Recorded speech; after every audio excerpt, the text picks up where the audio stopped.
Buenos días, el día de hoy vamos a hablar sobre los modos de extinguir las obligaciones. En primer lugar, los modos de extinguir las obligaciones son los actos o hechos jurídicos que ocasionan la liberación del deudor de la prestación a la que se encuentra obligado. Por regla general, esta liberación del deudor se produce a consecuencia de extinguirse la obligación, y es por eso que se habla de modo de extinguir las obligaciones. El artículo 1567 señala cuáles son estas. Primero, la solución o pago efectivo. Segundo, la novación. Tercero, la transacción. Cuarto, la remisión. Quinto, la compensación. Sexto, la confusión. Séptimo, pérdida de la cosa que se debe. Octavo, la declaración de nulidad o rescisión. Noveno, el evento de la condición resolutoria. Décimo, la prescripción. El día de hoy vamos a hablar sobre tres de ellas en particular. El primer modo de extinguir una obligación del cual hablaremos será la resiliación, la cual no se encuentra definida en el Código Civil, pero este alude al consentimiento mutuo como modo de extinguir obligaciones, en los artículos 1545, 1567 y de manera indirecta en el artículo 728. Conforme al artículo 1567, inciso primero, la obligación puede extinguirse por una convención en que las partes interesadas, siendo capaces de disponer libremente de lo suyo, consienten en darla por nula. Mientras que el artículo 1545 dispone que el contrato puede ser invalidado por consentimiento mutuo. Y para finalizar, la ley alude también a la resiliación en el artículo 728, como hemos mencionado anteriormente, cuando establece que una de las causales de cancelación de la posesión inscrita de un inmueble es aquella que opera por voluntad de las partes. Es importante destacar que las obligaciones deben estar vigentes, esto es, no cumplidas en su totalidad, pues si así fuera, en rigor ya no podrían resiliarse, por la sencilla razón de que no existirían obligaciones destinadas a extinguirse. Por regla general, todas las obligaciones pueden dejarse sin efecto por mutuo consentimiento de las partes, pero como en toda regla existen excepciones, las cuales mencionaremos a continuación. Las excepciones de la regla son el contrato de matrimonio, el pacto sustitutivo del régimen matrimonial contemplado en el artículo 1723 del Código Civil, por regla general, podrá modificarse para pactar otro régimen de bienes. Las capitulaciones matrimoniales pactadas con antelación al matrimonio. Una vez celebrado el matrimonio ya no podrán modificarse, salvo para pactar otro régimen de bienes. Y el pacto por el cual los cónyuges liquidan la sociedad conyugal. La resiliación tiene efectos. Estos pueden dividirse en efectos que produce para terceros y efectos entre las partes. En primer lugar, respecto a los terceros, la resiliación produce efectos únicamente para el futuro, pues no afecta al pasado. Los efectos del contrato ya producidos y que han originado derechos para terceros, los que no pueden ser alterados ni modificados por las partes que resilian. Mientras que, entre las partes, la resiliación tiene un efecto retroactivo, pues la voluntad de las partes es regresar al estado anterior del contrato. Y en siguiente, se hablará sobre la dación de pago. A continuación, les voy a hablar sobre la dación en pago. En primer lugar, es necesario mencionar que la dación en pago con la novación tiene una relación indirecta que se pasará a explicar más adelante, cuando hablemos de la novación. La dación en pago no se encuentra establecida expresamente en el Código Civil, sin embargo, a lo largo del ordenamiento jurídico encontramos varias disposiciones que se refieren a esta, tal como el artículo 1567 del Código Civil.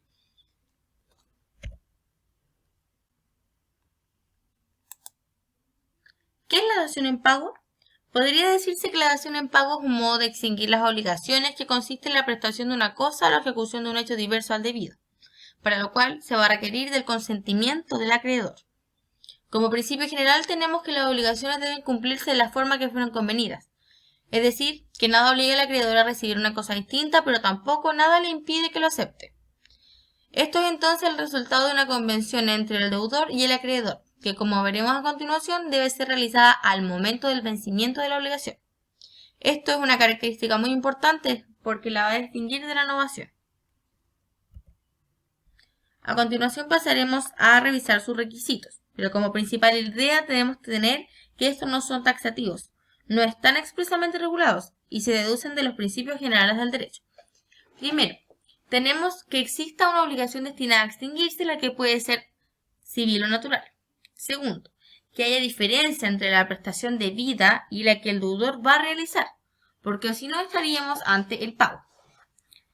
Acá también se debe tener en cuenta que al contrario de la novación, se exige que sea diferente, pero no que sea sustancialmente diferente. Como tercer requisito tenemos que el acreedor debe consentir para que se pueda realizar. Como cuarto requisito tenemos que el deudor debe ser capaz de enajenar, es decir, debe ser capaz de entregar la cosa. Y como último requisito, que se haga con las solemnidades legales según corresponda, por ejemplo, en la compraventa de un inmueble, que se debe llevar a cabo por escritura pública y debe inscribirse posteriormente en el conservador de bienes raíces que corresponda. Esto según el artículo 680 y siguientes del Código Civil. Con respecto a la naturaleza jurídica, existe discusión y vamos a analizar aquí las posturas. Primero tenemos que para la doctrina mayoritaria, la dación en pago es considerada como una novación por cambio de objeto. Aquí la tesis es apoyada por Alessandri, quien expresa al efecto: si bien esta nueva obligación que recae sobre la cosa que el deudor ofrece en pago ha vivido solo un instante o un minuto si se quiere, el instante en que se efectúa el pago y la entrega de esa misma cosa, pero el hecho de que esa nueva obligación que viene a reemplazar la antigua haya vivido un instante no altera la naturaleza jurídica de la operación ni obsta para que sea una verdadera novación por cambio de objeto. Después tenemos, en cambio, la doctrina tradicional francesa, que consideraría que es una modalidad de pago. Podemos decir que para esta doctrina no hay novación, ya que considera que para que haya novación se debe sustituir una obligación antigua por una nueva. En cambio, con la dación de pago, se considera que el acreedor no ha tenido más que un solo crédito. El deudor no contrajo entonces ninguna nueva obligación. Y esta tesis la apoya Luis Claro Solar. Ambas teorías son importantes porque derivan consecuencias de una u otra. Tenemos que las consecuencias son en caso de evicción. Primero, en el caso de considerarla como novación, tenemos que la evicción sobreviniente no puede revivir el primer crédito, que el que fue extinguido irrevocablemente al verificarse la dación en pago. Después tenemos que el acreedor evicto solo tiene derecho para que el deudor le indemnice los perjuicios que la privación de la cosa le ocasione. Y por último tenemos que no va a existir ninguna garantía de ninguna clase, porque ellas se extinguieron con el primer crédito. Luego tenemos las consecuencias de evicción en el caso de considerarla como un modo de pago. El primero es que si el acreedor sufre evicción de la cosa dada en pago, cosa que no es del deudor sino de un tercero que lo reclama, la dación en pago se va a considerar ineficaz para extinguir la obligación. Como segunda consecuencia tenemos que el acreedor podrá ejercitar las acciones que disponía con el crédito primitivo y valerse de las garantías que lo aseguraban, es decir, de la primera obligación. La doctrina que sigue nuestro país es la que considera la dación de pago como una modalidad de pago. A continuación, para ir ya finalizando, vamos a mostrar un paralelo entre tres figuras importantes, cuáles son la dación en pago, la obligación facultativa y la novación. Es importante tener ojo aquí porque se diferencian en cosas súper específicas. Vamos a explicar, entonces, si un deudor se obliga a pagar transfiriendo al acreedor una determinada cosa en el plazo de 30 días, pero al momento de la celebración del contrato lo faculta exigir una obligación entregando una cosa distinta, estaremos ante una obligación facultativa. Si en el mismo caso anterior, en vez de convenir al momento de la celebración del contrato, esto ocurre al vencimiento del plazo, es decir, cuando terminan los 30 días, el deudor le ofrece al acreedor entregar una cosa distinta a la acordada y el acreedor acepta, vamos a estar ante una dación en pago. Ahora, si en la misma situación ocurre lo mismo, es decir, el deudor ofrece al acreedor entregar la cosa distinta a la convenida, pero lo hacen antes del vencimiento de los 30 días estipulados, vamos a estar frente a la novación. En resumen, entonces, tenemos que las obligaciones facultativas deben convenirse al momento de la celebración del contrato. La dación de pago se va a convenir al momento del vencimiento del plazo estipulado y la novación se debe producir antes del vencimiento del plazo.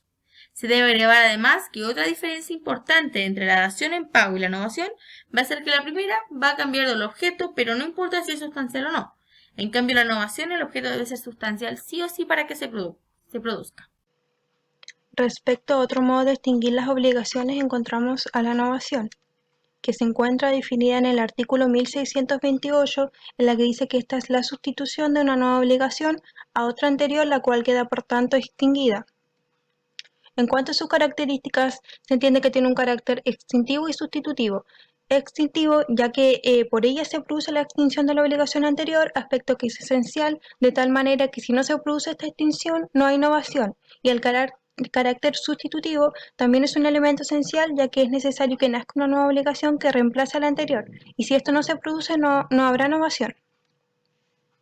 En cuanto a sus requisitos, se entiende que debe existir una obligación que esté destinada a extinguirse, que ésta debe ser válida al menos naturalmente, una nueva obligación que reemplace la anterior, una diferencia sustancial entre ambas obligaciones, esto desde sus elementos esenciales, también debe estar la capacidad de innovar y la intención de innovar, que esta puede ser expresa o tácita.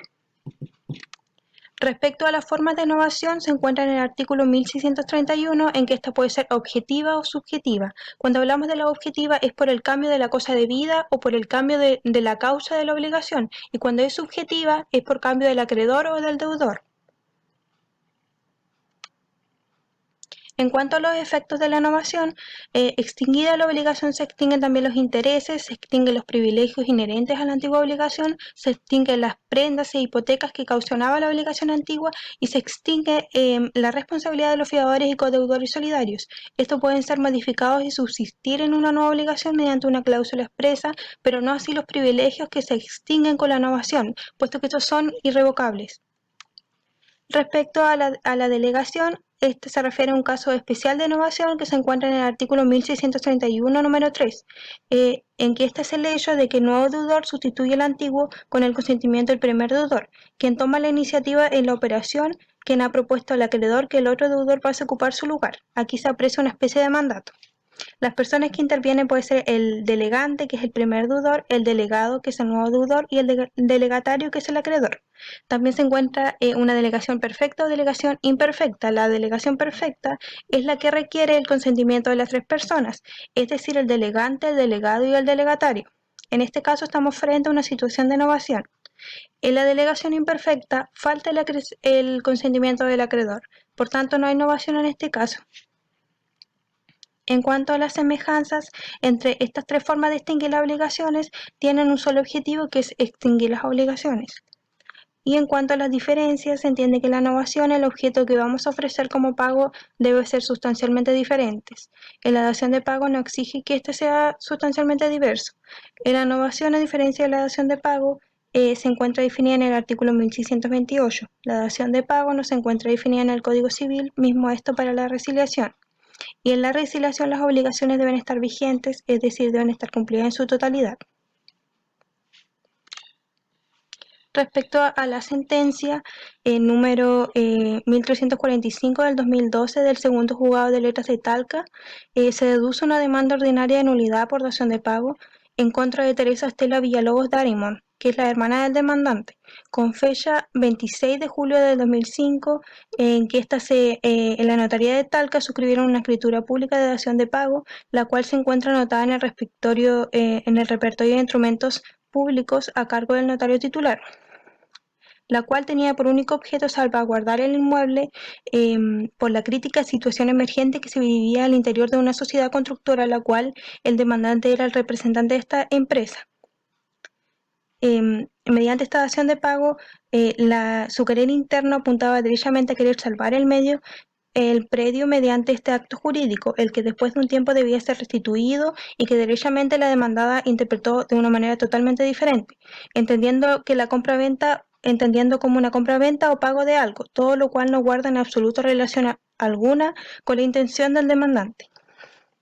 La demandada le dio erróneamente un significado diverso al que objetivamente tenía, en el cual ella pretendía quedarse con la propiedad, dejando con dicha intención que los proyectos de vida del demandante quedaran conculcados y relegados en su último lugar.